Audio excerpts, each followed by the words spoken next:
Agrigento protagonista delle giornate FAI del prossimo 24 e 25 marzo. Ma da qualche tempo il FAI, che muove verso la riscoperta della bellezza all'interno dei percorsi del nostro Paese, ad Agrigento svolge un lavoro che è assolutamente essenziale. L'avanzamento sotto questo punto di vista in termini di avanzamento culturale e di recupero di bellezza è certamente la variabile strategica della nostra città, che di questo dovrà vivere sempre di più nel futuro.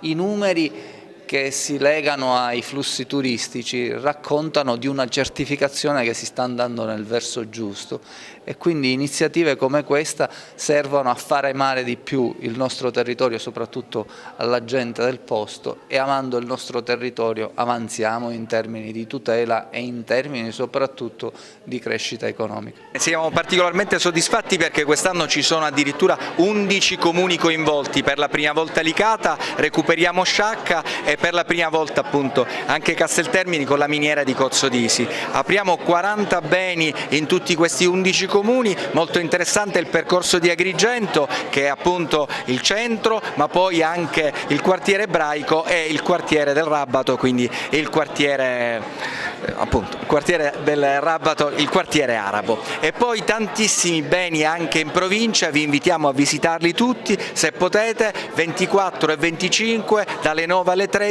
dalle 15 alle 17. La Sovrintendenza di Agrigento partecipa a queste giornate FAI in che modo? Sì, intanto ringraziamo il Presidente del FAI, il Dottore Taibbi, e tutto il FAI che veramente lavora con impegno, con solerzia per l'organizzazione di queste giornate.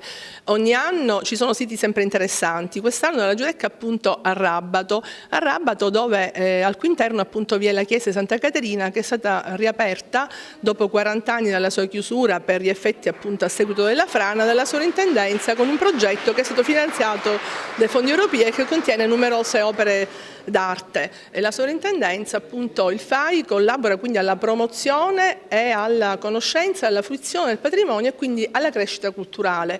Quest'anno si apre, e anche già da qualche anno, anche alla provincia, e guardando il programma la Sovrintendenza, devo dire che negli anni è stata colei che ha portato avanti un lavoro silenzioso, senza alcuna collaborazione in anni passati, appunto di studi, di ricerche, di recupero di progetti, per cui oggi possono essere messi a sistema e quindi in itinerari tutte le chiese, i monumenti, le opere d'arte che sono state restaurate. Anche la Colimpetra è parte attiva di queste giornate FAI del prossimo 24 e 25 marzo? Certo, come tutti i beni FAI aperta pubblica in Italia, anche la Colimpetra accoglierà visitatori.